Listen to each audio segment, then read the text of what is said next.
매월 셋째 주 화요일 생존의 신과 함께 여러 재난 상황과 관련한 대처 방법을 배워볼 텐데요. 진병문 한국재난안전협회장 나와 계십니다. 협회장님 안녕하세요. 안녕하세요.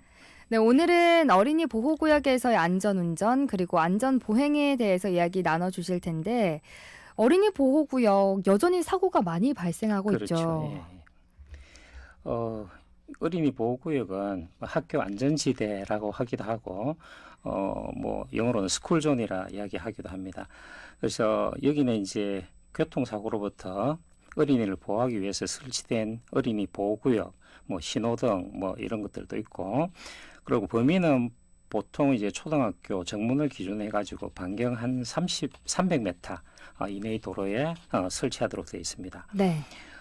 어린이 보호구역 안에서 지켜야 할 것들은 제한 속도가 30km. 그렇죠. 일부 지역은 20km 있는 곳도 있습니다. 그 노폭이 굉장히 좁은 그런 지역은 그렇게 합니다. 그래서 여기서는 주정차, 불법 주정차 안 되고, 그 다음에 급제동이나 급출발 이런 거 못하게 강력하게 단속을 하고 있습니다.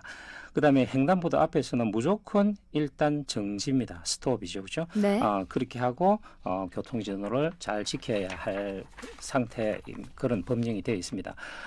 그 법령의 구체적인 것을 보면 일명 민식이법이라고 하는데, 그 학교 앞 스쿨존에서 그 어린이가 교통사고로 사망한 그 예가 있죠. 그래서 이 유예기간을 거쳐서 2020년도에 두 개의 스쿨존 그 법률 개정안이 나왔는데, 하나가 도로교통법 개정안이고 하나는 특중범죄 가중처벌 등에 관한 법률 개정안입니다. 네. 도로교통법은 개정안은 이제 그 의무적으로 과속 단속하는 카메라를 설치를 하자, 뭐 그게 이제 주가 되고, 그다음에 특중범죄 가중처벌은 스쿨존에서 만약에 이제 사망 사고 같은 게 나면 피해자를 가중처벌한다, 뭐 이런 것으로 되어 있습니다.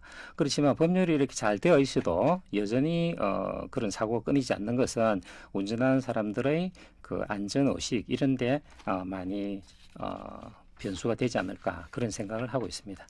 네, 어린이 보호구역 모두의 주의가 필요한 구간인데 안전수칙들을 잘 지켜줘야 어린이 보호구역이 제 역할을 하는 거겠죠? 그렇겠죠. 그래서 일단 운전자 입장에서 스쿨존 안전운전 수칙을 한번 살펴보면, 어린이 보호구역 스쿨존에서는 항시 수행 운전한다.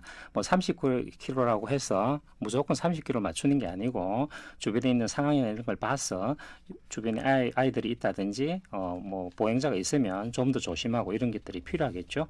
그다음에 횡단보도 앞에서는 무조건 스탑, 정지한다 하는 것이 중요합니다. 그래서 다시 출발을 한다. 네. 그다음에 보도에 어린이가 없는가를 확인을 하고, 왜 아이들은 수시로 막 튀어나오고 하잖아요, 그렇죠?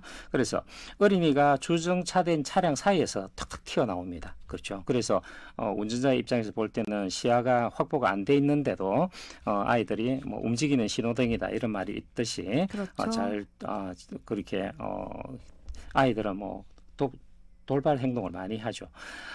주행 중인 운전자는 차량 사이로 어린이가 뛰어나올 수 있으면 항상 유념하면서 운전을 하시는 게 좋겠습니다.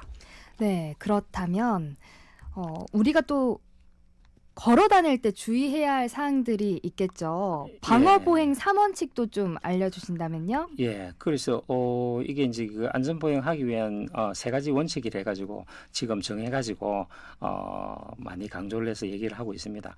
그게 뭐냐면 서다, 보다, 걷다, 이렇게 세 가지 원칙으로 되어 있는데, 서다는 말 그대로 쓰는 거죠, 그죠? 네. 그래서 횡단보도 앞에서는 운전하는 운전자도 서고, 그 보행하는 보행자도 서고, 그래서 일단 멈춰 선 후에 좌우 상황을 살펴보는 것이 좋다. 그다음에 초록불 이제 건너간다는 신호죠. 초록불이 왔다고 해서 무조건 달려나가면 안 되고, 여기도 제가 이제 주로 말씀드리는 건 초록불이 와도 하나, 둘, 셋 해가 첫 발을 띄라, 뭐 이런 얘기를 제가 강조해서 얘기를 하고 있습니다.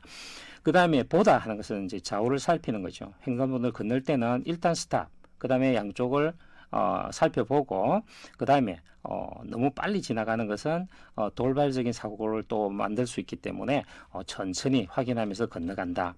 그다음에 우회전 차량에 사고가 많이 납니다. 왜 그러냐면 시야가 확보가 안 된 상태에서 내가 길을 건너가는데 차가 우회전해 오죠. 그런 경우가 많이 있기 때문에 좌우를 살피는 것이 굉장히 중요하다. 네. 그다음에 걷다는 주의를 하면서 걷는다는 뜻인데 횡단할 때는 뛰지 말고 걸어서 걷는다. 왜 이러냐면 뛰면 오히려 돌발 상황에 대처하기가 더 힘듭니다. 그래서 걸어서 걷는다. 그다음에 이제 아이들은 초등학생 그렇게 하죠. 손을 들고 천천히 주변을 살핀다. 이거는 이제 운전하는 사람들이 좀 더 식별력을 높일 수 있도록 하는 방법으로 그렇게 되어 있습니다. 그다음에 각종 그 교통법규 이런 것들 잘 준수하고 휴대폰이나 이어폰 끼고선 빵빵하는 소리 같은 거 안 듣기죠. 네. 휴대폰 보고 있으면 시야 확보가 안 되고 그런 게 있으니까 그렇죠. 그다음에 이제 어린이 보행자를 보호하겠다라는 운전자의 그런 것도 있어야 되고 그다음에 저녁에 까만 옷 이런 거 입어보면 잘 안 보이잖아요. 운전하는 입장에서 볼 때 그죠. 그래서 가능하면 아이들은 밝은 옷을 어른들도 마찬가지지만 밝은 옷을 착용하는 것이 더 좋겠다. 뭐 그런 얘기입니다. 네, 알겠습니다.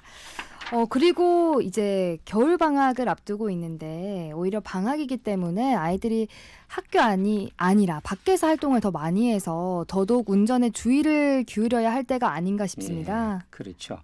그래서 어린이 교통보호구역에 대해서는 학생뿐만 아니라 학부모들이고 모든 사람이 여기에 지속적인 관심을 가지고 서로 지속적으로 홍보를 해서 왜 이것이 중요한가?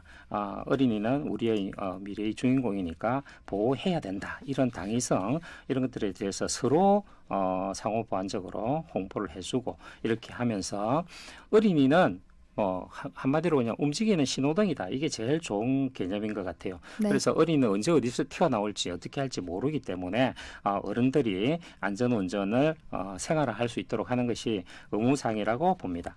그다음 요즘은 이제 어린이 보호구역에 카메라 있는 걸 보고 지나가면서 좀 속도를 내서 빨리 지나가는 경우가 있는 걸 대비해서 번호판을 앞뒤를 인식을 다 할 수 있는 그런 그 카메라가 설치되고 있으니까 꼭 카메라를 무서워한다기보다는 우리의 미래인 어린 아이들을 보호한다는 입장에서 여러분들이 운전하시는 분들이 뭐 너무 급하게 생각하시지 말고 스쿨존에서는 항시 조심 운전해 주기를 간곡히 부탁을 드립니다. 네, 오늘 월간 신세계 생존의 신 진병문 한국재난안전협회장과 어린이 보호구역에서의 안전운전과 또 안전보행에 대해 알아봤습니다. 오늘 말씀 고맙습니다.